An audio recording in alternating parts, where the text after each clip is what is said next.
તો પંચમહાલના હડફ ડેમના ઉપરવાસમાંથી સતત પાણીની આવક નોંધાતા ડેમના 3 દરવાજા 4 ફૂટ સુધી ખોલાયા છે। ડેમમાં હાલ પાણીની આવક થતા ડેમની રૂલ લેવલ સપાટી જાળવવા માટે ડેમમાંથી પાણી નદીમાં છોડવામાં આવી રહ્યું છે। નોંધ્ય છે કે ડેમમાંથી પાણી છોડવામાં આવતા જ હડફ નદી બે કાંઠે વહેતી થઈ, જેના દ્રશ્યો સામે આવ્યા।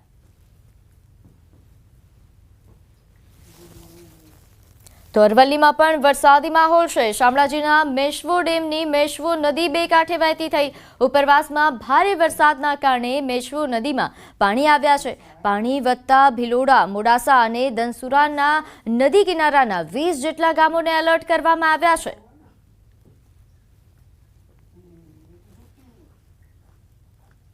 તો અરવલ્લી જિલ્લાનો સૌથી મોટો વાત્રક ડેમ છલકાયો છે। વાત્રક ડેમમાં 12,600 ક્યુસેક પાણીની આવક થઈ રહી છે।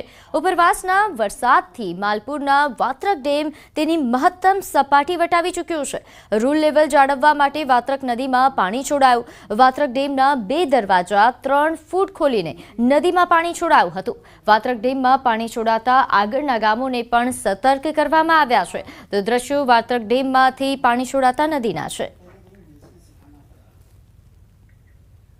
તો પંચમહાલમાં વરસાદ બાદ ડેમ ઓવરફ્લો થયો। પાનમ ડેમના 6 દરવાજા ખોલાયા। 6 દરવાજા 7 ફૂટ સુધી ખોલીને પાણી છોડવામાં આવી રહ્યું છે, જેના કારણે નીચાણવાળા વિસ્તારોને એલર્ટ જાહેર કરાયું છે।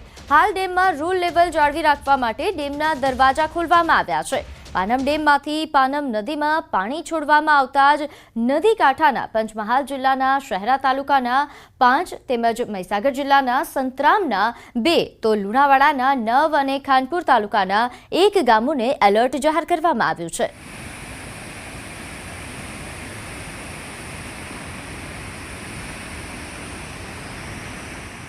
તો હવે વાત અમદાવાદની। અમદાવાદના પૂર્વ વિસ્તારમાં ધોધમાર વરસાદ ખાબક્યો। વિરાટનગરના કેટલાક વિસ્તારોમાં પાણી ભરાયા। ગોકુલ પાર્ક, ગણેશ કુંજ સોસાયટી પાસે પાણી ભરાઈ ગયા, તો રોડ પર પાણી ભરાતા વાહન ચાલકોને હાલાકી ભોગવવાનો વારો આવ્યો। તો અમદાવાદના પૂર્વ વિસ્તારમાં ગત મોડી રાત્રિથી વરસાદી માહોલ જામ્યો। વિરાટનગરના કેટલાક વિસ્તારોમાં વરસાદી પાણી ભરાયા હોવાની સમસ્યા સામે આવી।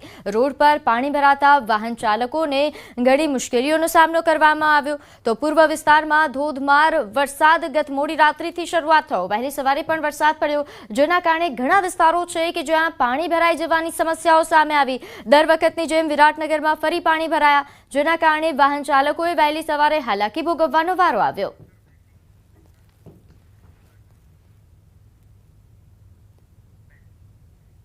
તો અરવલ્લીમાં માલપુર પંથકમાં ધોધમાર વરસાદ વરસ્યો। ગ્રામ્ય વિસ્તારોમાં ધોધમાર વરસાદ। અહીં માલપુરના જાલમખાંટના મુવાડા ગામે સાંભેલા ધાર વરસાદ વરસ્યો। અણિયોર, વાંકાનેડા આ ઉપરાંત ભીમપોડામાં પણ વરસાદ નોંધાયો હતો। તો અરવલ્લીમાં વહેલી સવારથી ધોધમાર વરસાદ। અહીં જાલમના ખાંટના મુવાડા ગામે વરસાદ નોંધાયો। આ ઉપરાંત અણિયોર, વાંકાનેડા અને ભીમપોડામાં પણ વરસાદ નોંધાયો હતો, જેના દ્રશ્યો સામે આવ્યા છે। ઘણા એવા વિસ્તારો છે કે જ્યાં પાણી ભરાઈ જવાની સમસ્યાઓ પણ સર્જાઈ।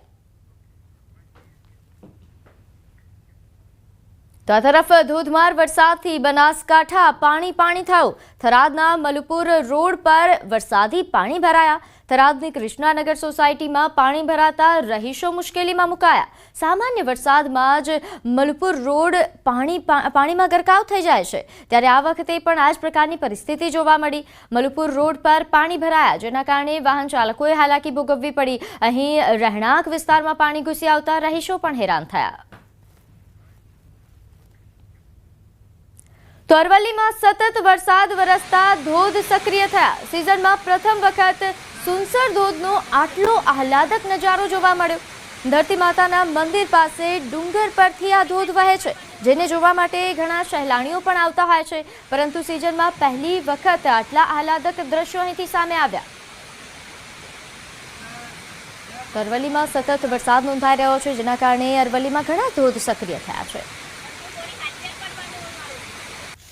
તો મોડી રાત્રે બોટાદ પંથકમાં પણ મેઘરાજાએ દબદબાટી બોલાવી। જિલ્લાના બરવાડા પંથકમાં ધોધમાર વરસાદ વરસ્યો। બરવાડા શહેર સહિત સમગ્ર તાલુકા પંથકમાં વરસાદ વરસ્યો। બરવાડા શહેરના બસ સ્ટેન્ડ, મહાવીરજીન, આ ઉપરાંત મોચી બજાર, છત્રી ચોક અને ખારા વિસ્તાર સાથે ખોડિયારનગર, મુખ્ય બજાર, કુંડળ દરવાજા અને ખમીદાણા દરવાજા સહિત સંપૂર્ણ શહેરી વિસ્તારમાં વરસાદ નોંધાયો.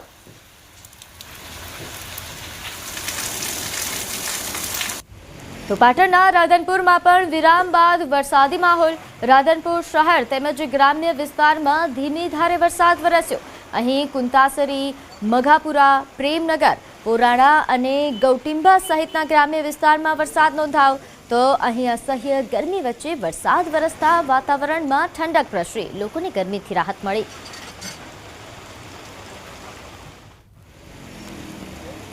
તો પંચમહાલ જિલ્લામાં પણ ધોધમાર વરસાદ નોંધાયો છે. અહીં ઉપરવાસમાં મેઘરાજાએ દબદબાટી બોલાવતા કેટલીક નદીઓ ગાંડીતુર બની. કાલોલના ઘુસર થઈ પસાર થતી ગોમા નદીએ જાણે રૌદ્ર સ્વરૂપ ધારણ કર્યું હોય તેવો ધસમસતો પાણીનો પ્રવાહ વહી નીકળ્યો. તો કોઝવે પરથી પાણીનો પ્રવાહ વહેતા માર્ગ પર લોકોની અવરજવર બંધ કરવી પડી હતી.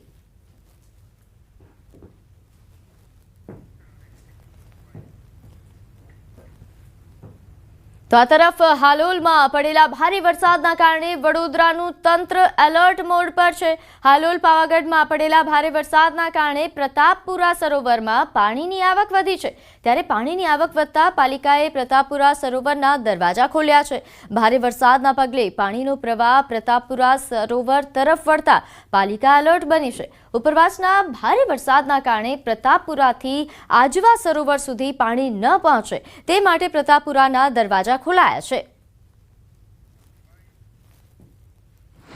એટલે જે ઉપરવાસમાંથી પાણી આવે છે અત્યારે પ્રતાપપુરામાં સ્ટોર કરીને પ્રતાપપુરાને ગેટ્સ ખોલીને રાખ્યું છે, જેથી કરીને સાંજ સુધી એ નીકળી જશે આજવા અને સૂર્યમાં પણ. તેનાનું પણ અત્યારે ખુલ્લું છે એટલે તમામ અમે ઓપન ફ્લોમાં રાખ્યું છે. કેરિંગ કેપેસિટી વધારાના કારણે પાણી નીકળી જવાનું આશા છે. તો અરવલ્લીના ભિલોડા નગરમાં પણ ધોધમાર વરસાદ વરસ્યો. અહીં 1.5 કલાકમાં 3 ઇંચ જેટલો વરસાદ નોંધાયો, જેના કારણે વિસ્તાર પાણી થયો. ગોવિંદનગર, પરમારફળી, આ ઉપરાંત વાઘેલા ફળીમાં પણ પાણી ભરાયા. તો વરસાદી પાણી ભરાતા વાહન ચાલકોને મુશ્કેલી પડી. ભિલોડા હિંમતનગર હાઈવે પર પાણી ભરાયાના દ્રશ્યો પણ સામે આવ્યા.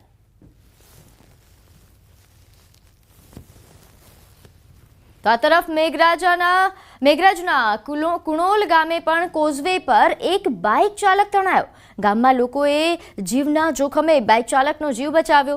કુણોલ ગામમાં આવેલ કોઝવે પર પાણી ફરી વળ્યા છે, જેના કારણે લોકોને અવરજવર માટે મુશ્કેલીઓ પડી રહી છે અને તે દરમિયાન આ ઘટના બની.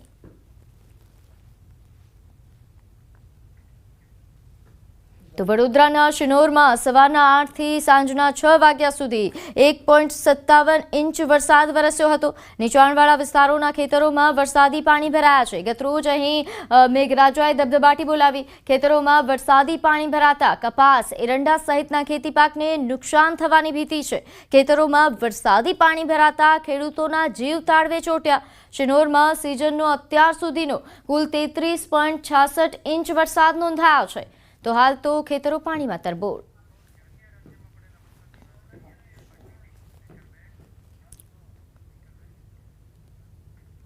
તો આગળ અન્ય રાજ્યોમાં પડેલા વરસાદની વાત કરીએ તો જમ્મુ કાશ્મીરમાં તબાહી યથાવત છે. વેગન બનિહાલમાં લેન્ડસ્લાઇડ થવાની ઘટના બની. દ્રશ્યોમાં જોઈ શકાય છે કે પહાડમાંથી મોટા પાયે લેન્ડસ્લાઇડ થઈ રહ્યું છે, જેના દ્રશ્યો સામે આવ્યા છે. ખૂબ જ ચોંકાવનારા દ્રશ્યો. નોંધનીય છે કે જમ્મુ કાશ્મીરમાં ભારે વરસાદના કારણે તબાહી યથાવત છે. હજુ પણ લેન્ડસ્લાઇડની ઘટનાઓ બની રહી છે, જેના એક આ દ્રશ્યો વિડીયો પણ સામે આવ્યો.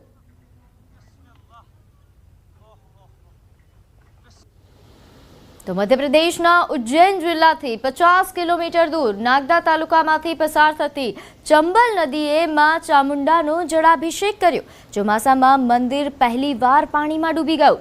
ચામુંડા મંદિરના પૂજારીએ કહ્યું કે આટલા જોરદાર પ્રવાહ પછી પણ માતાનો શૃંગાર બગડતો નથી અને મંદિરને પણ કંઈ થતું નથી. ઉલ્લેખનીય છે કે ઇન્દોર અને ઉજ્જૈનની આસપાસના વિસ્તારોમાં સતત વરસાદના કારણે 2 દિવસ પહેલા શિપ્રા નદીનું પાણીનું સ્તર વધી ગયું હતું, જેના કારણે ઘાટ પર બનેલા મંદિરો પાણીમાં ડૂબી ગયા હતા. હવે નાગદા તાલુકામાંથી પસાર થતી ચંબલ નદીના પાણીના સ્તરમાં પણ વધારો થવાના કારણે માતા ચામુંડાનું મંદિર ડૂબી ગયું છે.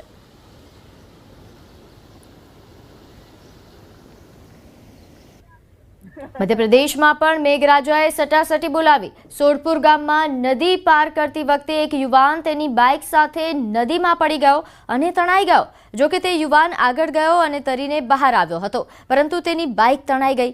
નાલચા વિસ્તારમાં ભારે વરસાદના કારણે સોડપુર ગામની મોટી નદીમાં પૂર આવ્યું હતું અને નદી પર બનેલા પુલ પરથી પાણી વહેવા લાગ્યું. આ દરમિયાન એક યુવાન બાઇક પર પુલ પાર કરી રહ્યો હતો અને તેની બાઇક સાથે તે નદીમાં પડી ગયો. જો કે યુવક તરીને બહાર આવતો રહ્યો, જો કે અને બાઇક તણાઈ ગઈ.